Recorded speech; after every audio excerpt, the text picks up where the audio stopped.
hari iby'Imana yakoze, hari ubuzima Imana yagutambukijemo, hari iby'Imana yakoze ku buzima bwawe. Ngira ngo aya masaha tuganire, twibukire Imana ahahise, twibukire Imana muri bwa buzima abantu bafite amavunja, twibukire Imana ahahise ku musozi w'iwanyu, twibukire Imana ahahise utazi kuziga, twibukire Imana ahahise utazi kuzambara, twibukire Imana ahahise utazi kuzatura aho utuye.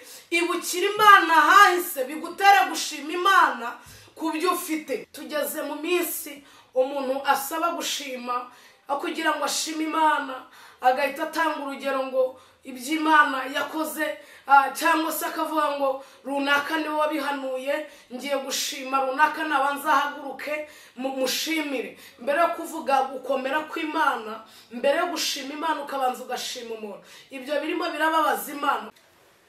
Yesu ashimwe. Ni Mugeni ugarutse ngo tuganire ijambo ry'Imana. Turashima Imana iturinze muri aka kanya, kandi namwe ikabarinda, ndetse n'abarwayi n'abatameze neza muri aka kanya. Turabifuriza ngo imbaraga z'Imana zibagereho. Tugiye kuganira ijambo ry'Imana muri aka kanya. Umwuka wera w'Imana ashyize ku mutima wanjye, kandi ndabizi neza wowe unkurikiranye ntashidikanya, ndabizi neza ko iri jambo ry'Imana riraza kugiraho rigukura, rize naho kugiraho rigushyira niwizera Imana. Tugiye gusenga hanyuma tuganire ijambo ry'Imana, kandi ndabizi neza ntashidikanya ijambo rirarema, ijambo n'ubuhanuzi butavangiye, ijambo niryo ryatumye isi ibaho, niryo ryatumye tubaho. Tugiye gusenga hanyuma twumve icyo umwuka wera w'Imana aganira natwe muri aka kanya, kandi anyuze mu ijambo ryayo. Turagushimye Uwiteka Imana, turaguhimbaje ko warinze ubugingo, urinda n'umubiri, warinze abanyarwanda, urinda abagabo, warinze imiryango yacu, waturinze twebwe ubwacu. Izina ryawe nirihabwe icyubahiro. Nubishimirwe ko uyu munsi wongereye ku buzima bwacu, ukatwemerera twarangiza tukaba tugihumeka umwuka w'abazima. Tugiye kuganira ijambo ryawe rero, kandi ijambo ryawe ni inkota, ijambo ryawe ni ubugi, ijambo ryawe rirarema, ijambo ryawe iyo twaryizereyemo tujya tubona ubutabazi buvuye mu ijuru. Dusabye umwuka wera w'Imana rero kugira ngo aze guhagararana natwe muri ubu butumwa bwiza, kandi nugiye kunkurikirana unyemerere umwambike izindi mbaraga, kandi umwuka wera w'Imana musange kugira ngo iri jambo rize kugira ahantu rimukura, rigire icyumba rimuvanamo, rigire n'ikindi rimushyiramo. Utwuzuze umwuka wera, twebwe twese tuze kungukira imbere yawe, tubigusabye twizeye ni mu izina rya Yesu, amen. Tugiye kuganira ijambo ry'Imana, bakunzi ba Mugeni TV. Tugiye kuganira ijambo ry'Imana riboneka mu gitabo cya Samweli wa 2. Turasoma ibice 6, duhere ku murongo wa 16, dusimbuke dusome 21, dusome mu izina rya Yesu. Haravuze ngo bakinjiza isanduku y'Uwiteka mu rurembo rwa Dawidi, Mikali mwene Sawuli arungurukira mu idirishya abona umwami Dawidi ataraka ahamiriza imbere y'Uwiteka, amugayira mu mutima. 21. Dawidi asubiza Mikali ati, nabikoreye imbere y'Uwiteka wantoranyije akandutisha so n'urubyaro rwe, akangira umutware mu bwoko bw'Uwiteka ari bw'Isiraheli. Nicyo gituma nzajya niyereka imbere y'Uwiteka, kandi ku bwanjye nzarushaho kwigira insuzugurwa no kwicisha bugufi, ariko abo baja uvuze bazanyubaha.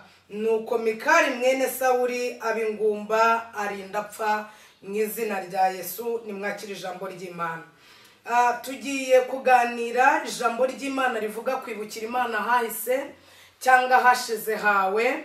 Izi ni inkuru dusomye z'umugabo witwa Dawidi, umuhungu watoranyijwe iwabo, ndetse atoranywa ari umuhererezi. atoranywa mu gihe cyari gikomeye kandi nta cyizere yari afitiwe, kuko yari umuhererezi mu bwoko cyangwa mu muryango w'iwabo. Umuhererezi yari umwana utarabarwaga, yari umwana bose batabonagamo icyizere. Dawidi amaze gutoranywa, Imana ishimye ko azaba umwami, igihe kigeze Imana imugirira neza, afata ingoma cyangwa se asimbura umwami witwaga Sawuli ku ngoma. Hanyuma igihe kigeze kimwe aza kuza gutwara isanduku cyangwa gukura isanduku y'Uwiteka mu Bafilisitiya, kuko yari yaranyazwe, kugira ngo ayigarure mu Bisiraheli cyangwa agarure Imana mu Bisiraheli. Arangije ubwo yari agwaruye isanduku y'Uwiteka ndetse agaruye isanduku y'Imana mu rurembo rwa Dawidi, niko ijambo ry'Imana ritubwiye, yibuka imirimo Imana yakoze ku buzima bwe. Ndagira ngo wowe unkurikiye aka kanya wibukire Imana ahahise, wibuka imirimo Imana yakoze, wibuka urugendo mwagendanye n'Imana. Mu bice 9 muri Samweli wa kabiri hatubwira uburyo Dawidi yigeze yibuka ineza ya Yonatani, ahamagaza umuhungu we.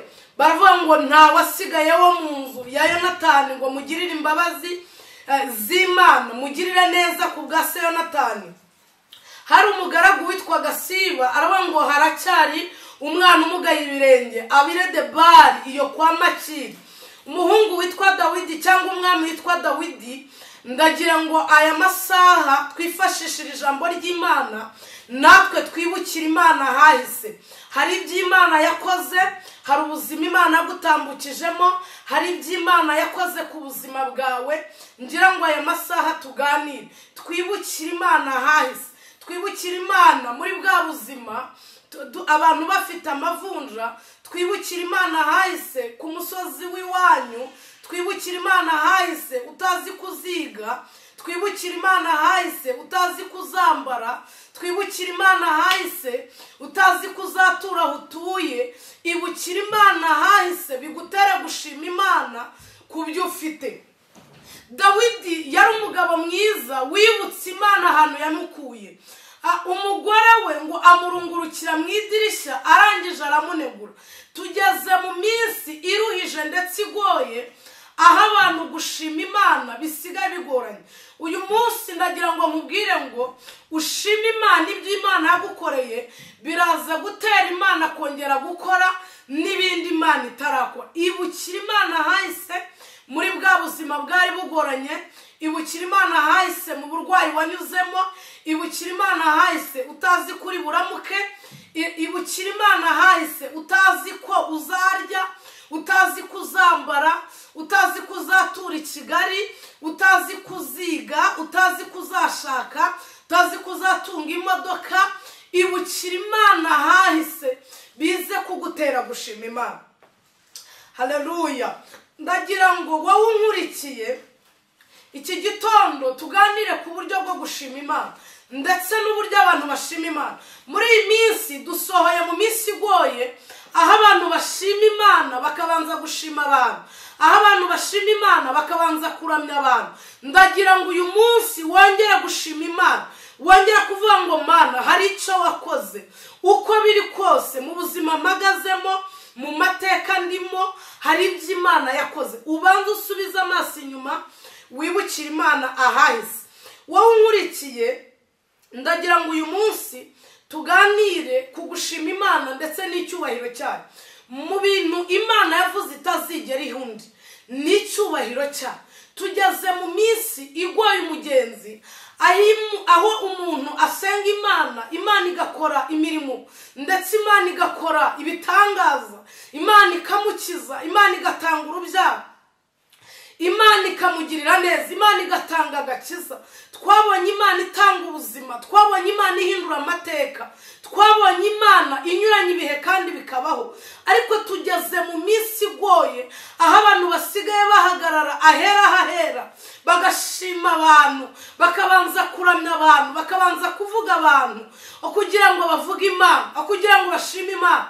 umuntu ahagarara avuge ngo ndashima Imana iby'Imana yakoze, ukabanza gushima runaka, ukavuga ngo ndashimira runaka. Ndagira ngo Imana igaruke kandi Uwiteka Imana agaruke mu mutima wawe, wongere gushima Imana, wongere kumva Imana igarutse mu buzima bwawe.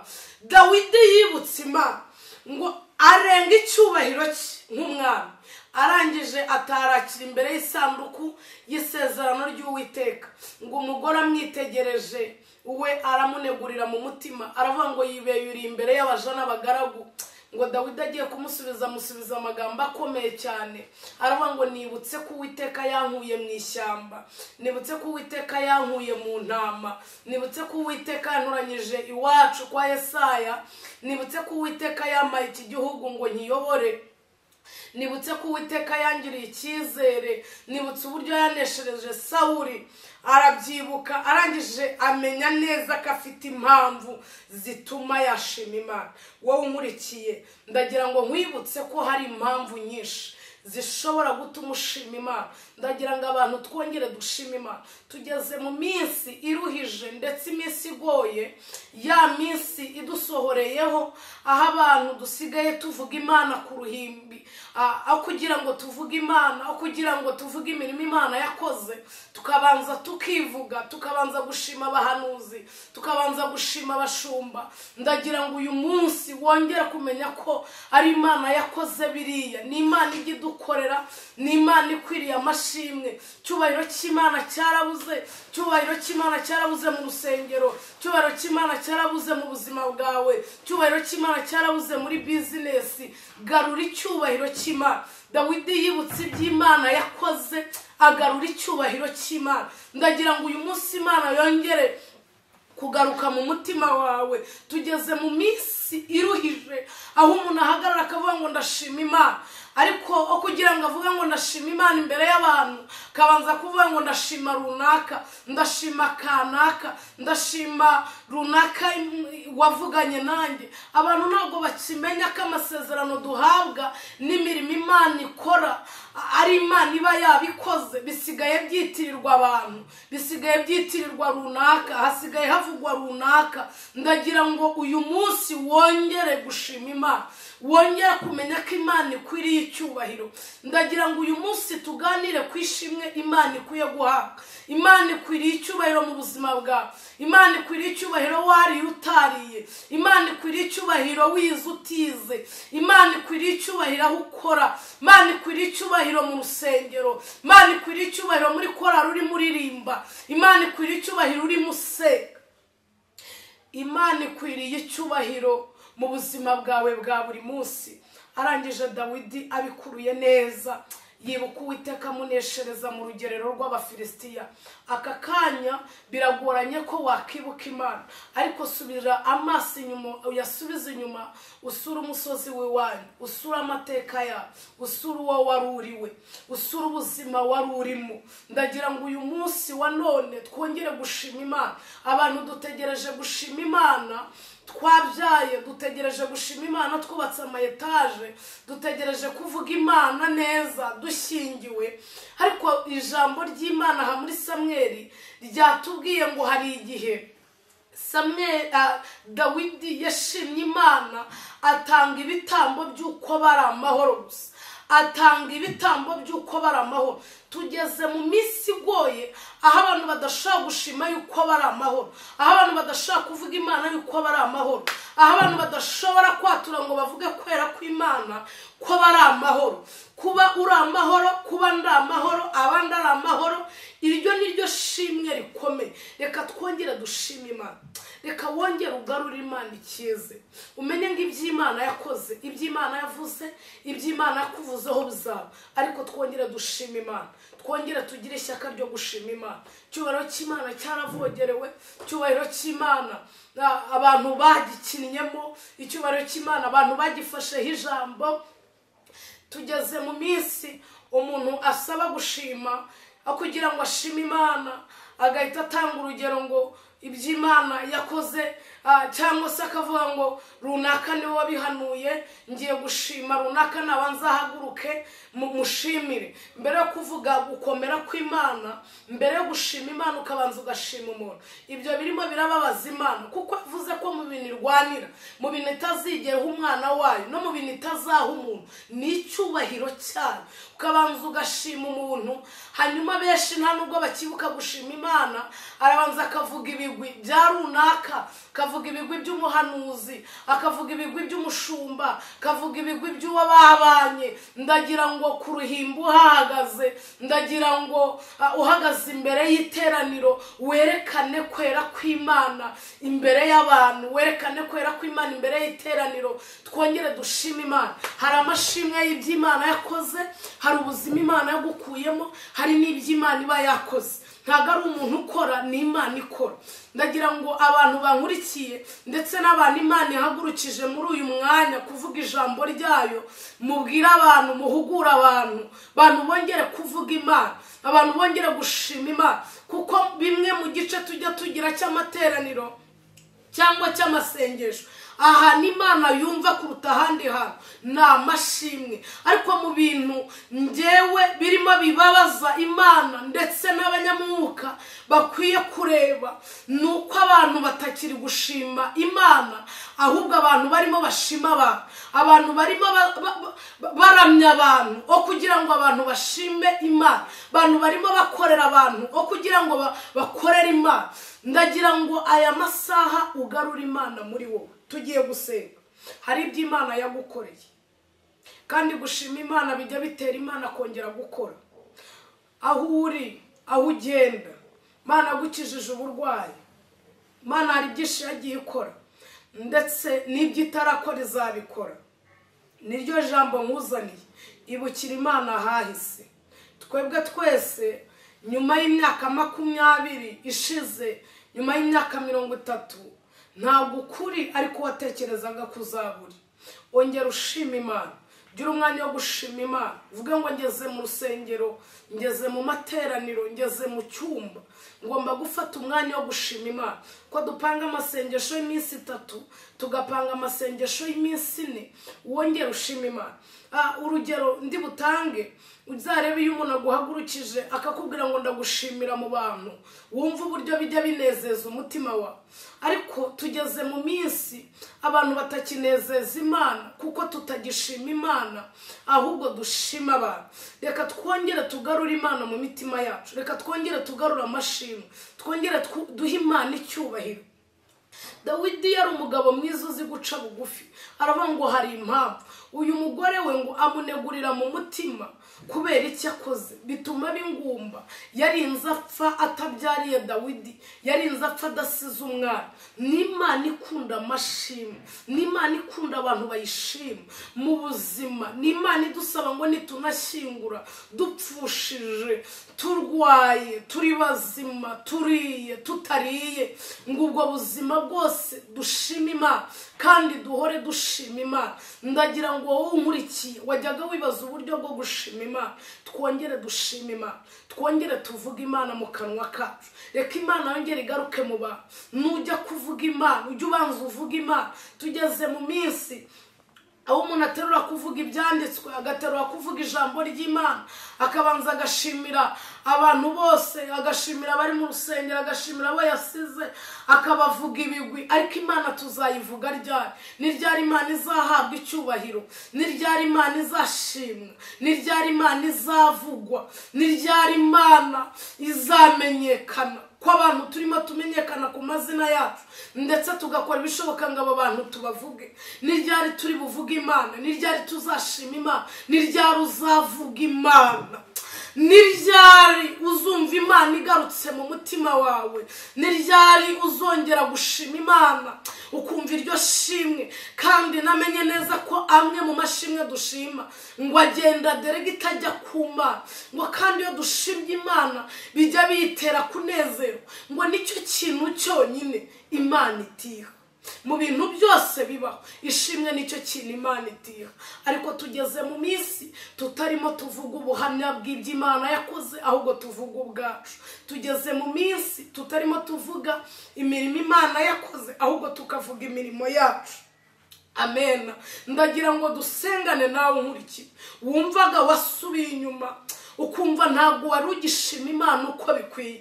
Birakwiye ko mu gitondo ubyuka ushima Imana, birakwiye ko saa sita ushima Imana, birakwiye ko uri mu kazi ushima Imana, birakwiye ko wariye ushima Imana, ubonye akazi ushima Imana, utanakabonye ushima Imana, kuko gushima Imana bitera Imana kongera gukora. Dusohoye mu minsi aho n'uwitwa ngo ashimwe ahagarara imbere y'abantu akavuga ngo hari ikintu Imana yakoze, ku buryo umwizera ndetse n'utazi Imana yacu atamenya ngo ni igiki Imana yakoze. Reka twongere tuvuge ubuhamya bw'iby'Imana yadukoreye, Imana yadukuyemo, tuvuge ubuhamya bw'iby'imirimo Imana igenda ikora ku buzima bwacu. Tureke kuvuga abantu cyane, ni byiza nabo ko tubavuga, ariko tubanze Imana mbere na mbere. Imana negura iki cyigisho n'iki kiganiro, Mwuka Wera w'Imana yaransanze, ansanga ndyamye ambwira ku kintu bita amashimwe, uburyo abantu bavogereye icyubahiro cy'Imana, uburyo abantu batakibuka ko Imana ari ibikora, uburyo abantu batakibuka ko bagiye gusenga. Aho umuntu ategura akambara imyenda akagenda, yagera mu nzira wamubaza ngo ugiye, akakubwira ngo ngiye kwa runaka. Reka tuvuge ko tugiye gushaka Imana, reka tuvuge ko tugiye gusenga. Umuntu ukamubaza ngo mbese imirimo Imana iherutse gukora ninde wayikoze, byagenze bite?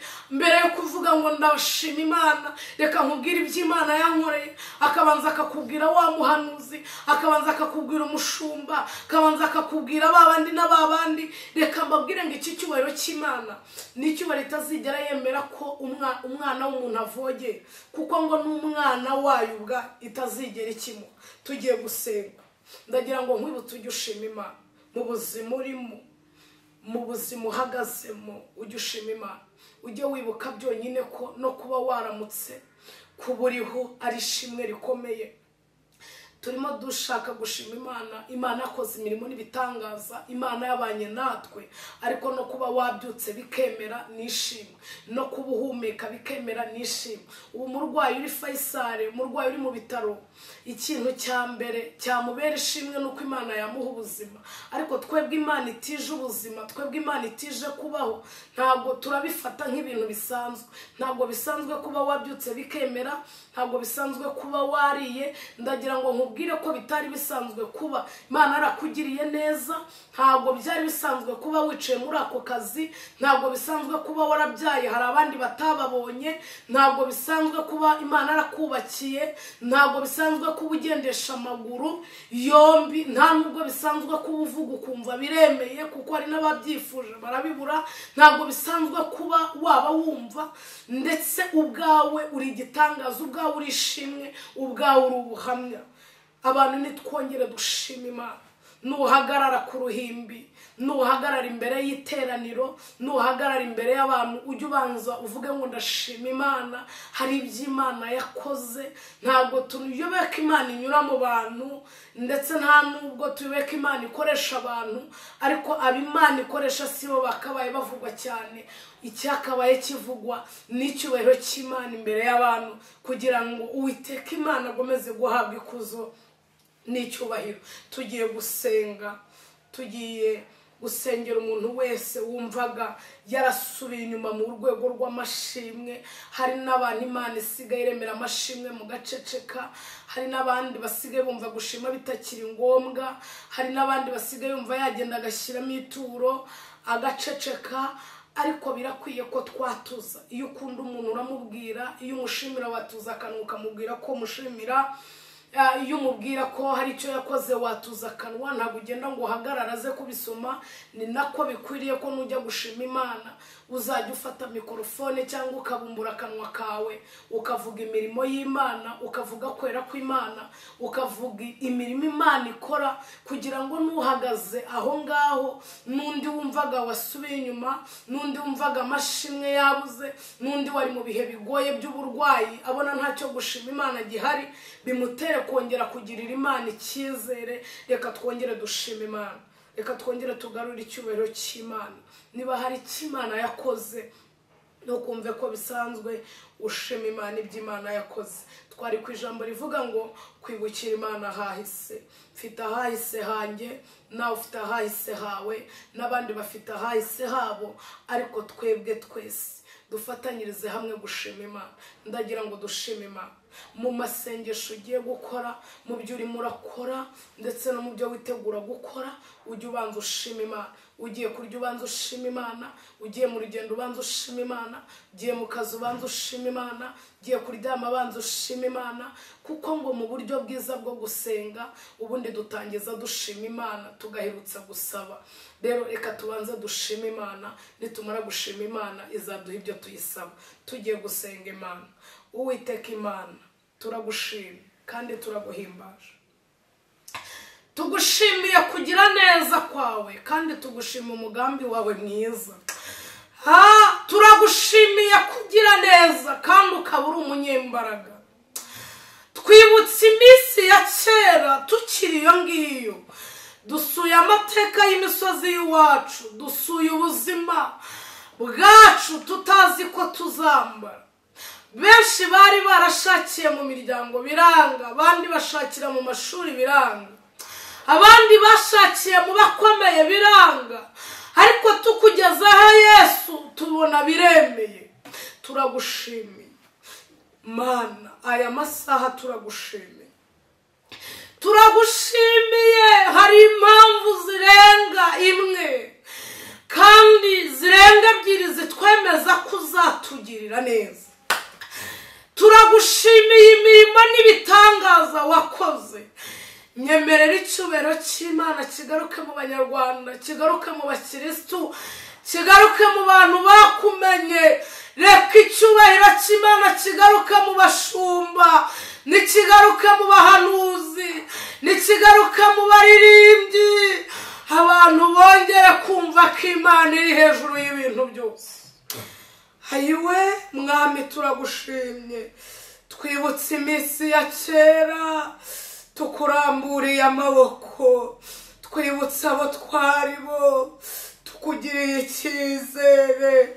Twibutse imirimo yawe, benshi batazi ko bazaba muri Kigali, bandi batazi ko bazarenga igihugu bakajya no hanze, bandi batazi ko baziga. Twibutse imirimo wakoze, bandi barwaye amavunja. Twibutse imirimo wakoze, bandi nta nkweto bagira. Twibutse imirimo Imana ikora, dusuye amateka y'imiryango yacu. Twibutse ibihe byari bikomeye, bantu batazi ko bazabaho. Turagushimye, turagushimye, turagushimye, turagushimye ko watubereye ubwugamo. Imfubyi warazireze, bapfakazi babonye kugirirwa neza, bakene warabagaburiye, barwayi warabakijije. Turagushimye, ingumba zarabyaye, bakobwa barashyingiwe, dufite amahoro. Izina ryawe nirihabwe icyubahiro. Turagushimye kutigeze wemera ko Satani avugiriza impundu kunesha. Bandi twari tuzi ko bitazakunda, hari abatumvaga ko bazatura mu mujyi waduhaye gakondo. Mana, turagushimye. Bandi wabahaye gukora atari bazi ko bizemera. Nyemerere tugushimire. Nyakubahwa Imana, turagushimiye. Akira aya mashimwe y'Abanyarwanda, akira amashimwe y'abankurikiye, akira amashimwe yanjye.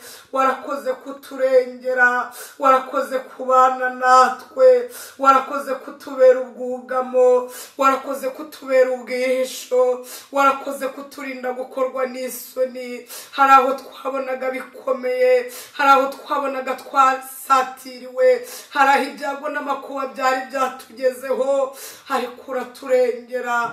Nubishimirwe kandi ubihererwe icyubahiro ko watubereye Imana Imana ukatubera ubwihisho ukatubera ubuhungiro tubisabye twizeye kandi tugushimira ni mu izina rya Yesu amen. Bakunzi ba Mugeni TV bankurikiye, nimero zanjye ziraho hasi, waba ukeneye amasengesho ndetse no gusengerwa yazampamagara. By'umwihariko tuba dufite igicaniro kuwa gatandatu twirirwamo dushima Imana kandi tunaganira n'Imana. Waba wumva akeneye ko twabana mu buryo bwo gusenga Imana yazampamagara. Yesu abaha umugisha, mwakoze kubana nanjye.